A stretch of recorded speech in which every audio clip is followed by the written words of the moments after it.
Greetings to you all. I welcome you all to the lecture series of mobile computing. In the last class, we have discussed different modifications of TCP, right? Transaction models.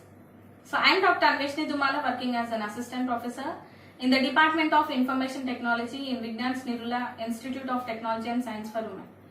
Fine. So next one, we are going to see how the query is processed. So we are maintaining the database. So to retrieve the data from the database, we are using SQL, structured query language, right? So structured query language means we are writing a query and we have to process that query so that this query is going to retrieve the data from the database that the user is interested in, right? We have large amount of data in the database, right? So what are the data that we are interested in extracting, interested in retrieving? So for that we are using this SQL. So now let's see how we are going to write the query in order to get some data from the database, and also how this query is going to be processed. Also we are going to see how we are telling which query is the efficient. So we can write multiple ways. We can write multiple ways. I mean, we can write this query in multiple ways and retrieve the data, but then by seeing different queries, we are able to say which query is efficient by seeing its processing. Okay, so here query processing means making a correct as well as efficient execution strategy by query decomposition and query optimization. Query decomposition in the sense database in the sense we are not going to maintain all the data in one single table, right? So we are going to maintain different tables, and in different tables we have different data stored in it. We are going to utilize, or we are going to refer different data in different tables, and we are going to get the data from the tables, right? So here, for example, on the screen you can see we have two different tables. These tables are meant to maintain the data regarding the contact numbers and also dialed numbers and name of that contact, right? So here in the first table, you can see there is a sequence number, like a dialing sequence number, like 1, 2, 3. In our phone we have this data, right? So next attribute is time of call, that is C time, and the third one is contact telephone number, that is CTELNUM. Fine. Also we are going to maintain the second table, so that is contact first character, that is first character of that contact name, and also we are going to store contact name in the second column, and the third one is dialed telephone number. Okay, so we are maintaining the contact details, that the contact details are maintained here. In two tables we are maintaining different attributes. So here my aim is to retrieve the contact name and also first character of that contact name, which is in the dialed list. Okay, so first I have to refer the dialing list. In that I would like to see who contacted me, and also I want to retrieve their contact's name and also first character of that contact name. So obviously I have to use two tables here, right? In order to get the dialing telephone number, I have to refer to the second table. In order to get his contact telephone number, I have to go and refer the first table. In order to get his contact name and the first character, I have to refer again second table, right? So here we can write. So here I am using a projection operator, at the same time selective operator, right? So projection operator C name, C telephone number, whereas I have to where the contact of first character should be equal to R. So my interest is to retrieve only the contact details of a number who is having a contact name starting with R. So contacts dot C telephone number, that should be equal to the C tel number, and I am going to refer both the tables. First table, that is contacts, and the second table, that is dialed numbers. Fine. So also I can write like pi C name comma C tel number, where the contacts dot first character should be equal to R, and contacts dot C tel number should be equal to dialed numbers dot D tel number from the contacts and the dialed numbers. So I have to first cross both details in the contacts and the dialed numbers. From that I am going to retrieve the data, like retrieve the data of the contact who is having the first character R, and telephone number should be in the dialed list. So C telephone number should be equal to dialed telephone number. Contact telephone number should be equal to dialed telephone number. Right? So next one, we are going to see the query processing architecture. So in this diagram you can observe we have different modules. So first we have query. So we have to write the query. Query has to be parsed. So parser will take care of that. So relational algebraic equation, so it is converted to that. And now query is optimized by using different modules like query processing plan generator, and it is going to refer to plan cost estimator. So cost estimator in the sense how much time it is taking to retrieve your data from the database, and also what are the, how fast it is retrieving the data, right? So that is taken as cost here. So you have to plan your query accordingly. It has to take less time to retrieve the data from the database. Okay. Also it should not occupy, time complexity is important, and also space complexity is also important. Okay. So here plan cost estimator is there, and it is going to help this query processing plan generator. It is in turn going to help this query processing optimizer. Further, it is going to execute that plan, and after execution we are getting the result, that is data we are retrieving. Fine. So next one, data recovery process. So here data recovery process in the sense we are using this data, right? So whenever anything happens, like if there are system crash or any attack may take place or data may be lost, right? So there are different reasons to lose this data.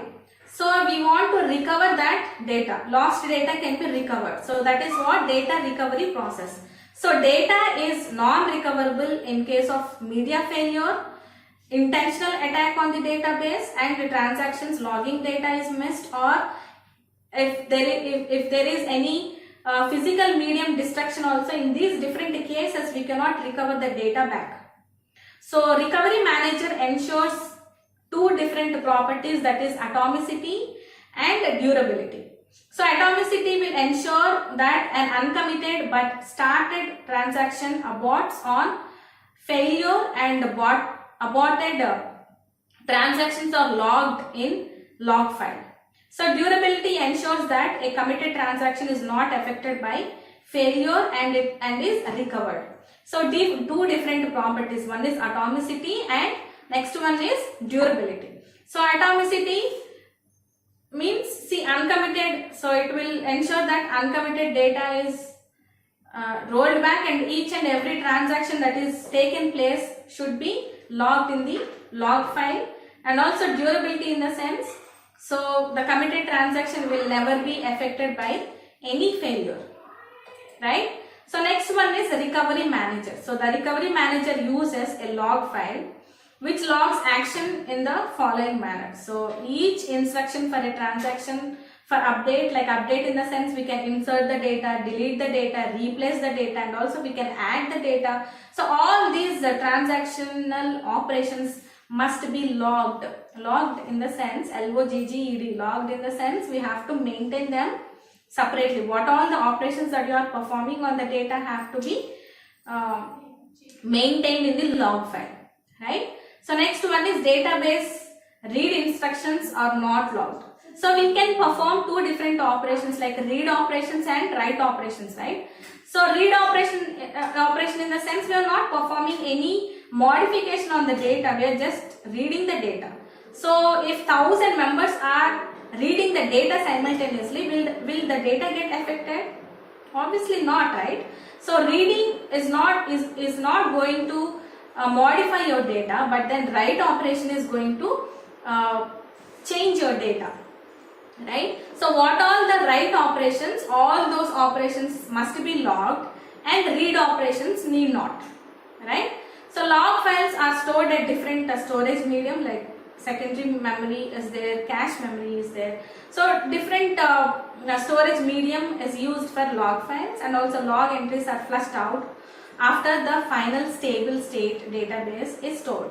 See, once your database is updated successfully, then all the data in the log file is going to be flushed, that is deleted, right? Because it is no longer necessary, right? So each log entry contains the following fields. It has to have the transaction type, like is it a begin transaction, is it a commit transaction, or is it a rollback transaction. So whichever the type of command that you are using, you have to mention that in the log file, right? So you have to mention the transaction ID. Transaction ID is also maintained, operation type is maintained, object on which the operation is performed is also maintained, and pre-operation and post-operation values of the object are also maintained here. So next one we are going to see recovery management architecture. So in the diagram on the screen you can observe we have different modules, like the first one is transaction command, right? So different transaction commands we have discussed. It could be a begin transaction, commit transaction, or a rollback transaction. Also we have auto commit. If auto commit is set to 1, automatically, though you don't save the data, so the data get automatically saved. If the auto commit is set to 0, then you have to manually save the data in order to maintain the to maintain the data that you modified, right? So first one is a transaction command. So it is given to the recovery manager. So recovery manager is going to take care of the commands for the flush, also for fetching. So for searching purpose, according to the query that you have written, it has to search all the data in the database. It has to retrieve the data. Once the transaction is or entries that are maintained in the log file have to be flushed. They have to be deleted, right? So that is done by this recovery manager. So next one is it is going to refer to the database buffer manager. Further, it is going to contact this database buffer, that is memory, and secondary memory is maintained, and also for maintaining this log file we are storing this log file in the secondary memory. So all the updations that are done on the database are going to be saved, and the entries of all the operations are maintained in the log files in the secondary memory. Fine. So starting stable and final stable databases at two different separate locations. See, first, before you perform any transaction, that particular stable database is going to be saved at one location, and once you have performed the operation, and they will also enter into a different stable state, right? So that final stable database is also going to be maintained at different locations. So here you have to observe starting stable database and also the final stable database is going to be maintained at two different locations. Got it?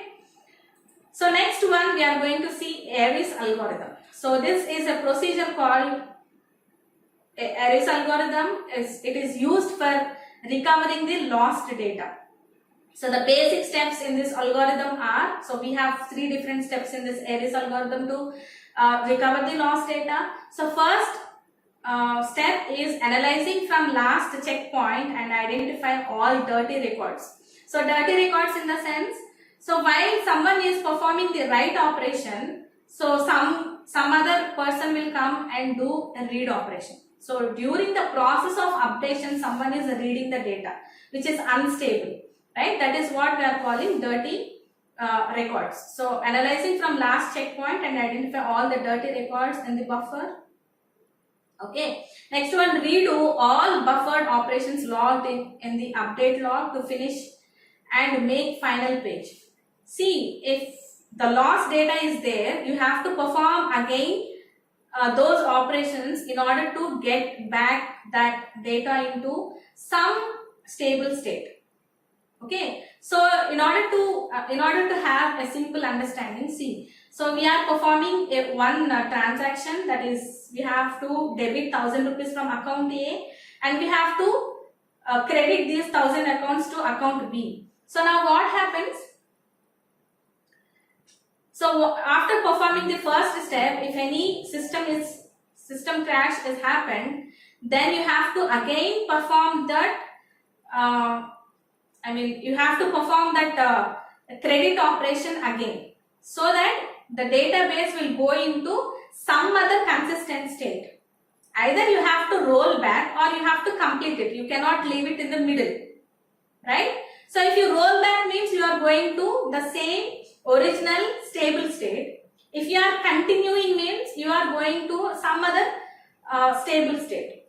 Either you have to go back or you have to complete the transaction. You cannot leave it in the middle by performing the half transaction. Fine. So third step is undo all write operations and restore pre-transaction values. That is what undoing means. If you have come to the halfway and system got crashed, then what can you do? You can just go back. You can undo the operations and restore the previous stable state of the transaction, or you can redo the remaining transactions, right?